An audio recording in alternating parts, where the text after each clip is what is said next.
ಅಬ್ಬಾ, ಅದೇನು ಪುಷ್ಪಲೋಕದ ವೈಭವ!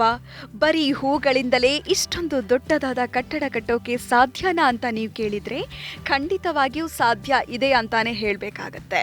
ಯಾಕಂದ್ರೆ ಅದಕ್ಕೆ ಸಾಕ್ಷಿಯಾಗಿ ಈ ಕಟ್ಟಡ ನಮ್ಮ ಕಣ್ಮುಂದಿದೆ.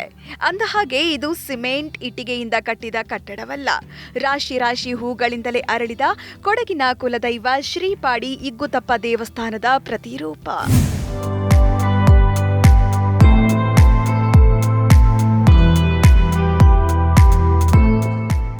ಮಡಿಕೇರಿಯ ರಾಜಸೀಟ್ನಲ್ಲಿ ಇಗ್ಗುತಪ್ಪ ದೇವಸ್ಥಾನದ ಪ್ರತಿಕೃತಿಯನ್ನ ಹೂಗಳಿಂದಲೇ ಸೃಷ್ಟಿ ಮಾಡಿದ್ದಾರೆ. 20ಕ್ಕೂ ಅಧಿಕ ಬಗೆಯ ಸುಮಾರು 1 ಲಕ್ಷ ಹೂಗಳನ್ನ ಬಳಸಿ ಈ ದೇವಸ್ಥಾನ ನಿರ್ಮಿಸಲಾಗಿದೆ. ವಿಶೇಷ ಅಂದ್ರೆ ಹೂಗಳಿಂದಲೇ ಸೃಷ್ಟಿಯಾಗಿರೋ ಶಿವಲಿಂಗ ಬಹಳ ಆಕರ್ಷಕವಾಗಿದೆ.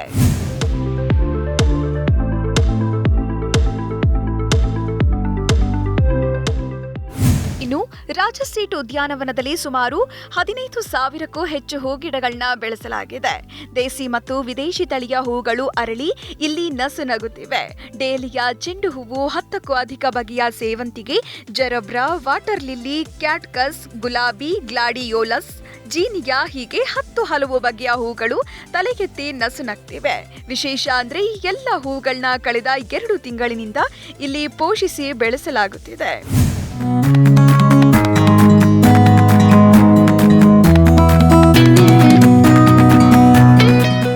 ಗಣರಾಜ್ಯೋತ್ಸವ ಹಾಗೆ ವೀಕೆಂಡ್ ಹಿನ್ನೆಲೆಯಲ್ಲಿ ಸಾಕಷ್ಟು ಪ್ರವಾಸಿಗರು ಮಡಿಕೇರಿಯತ್ತ ಆಗಮಿಸಿದ್ದಾರೆ.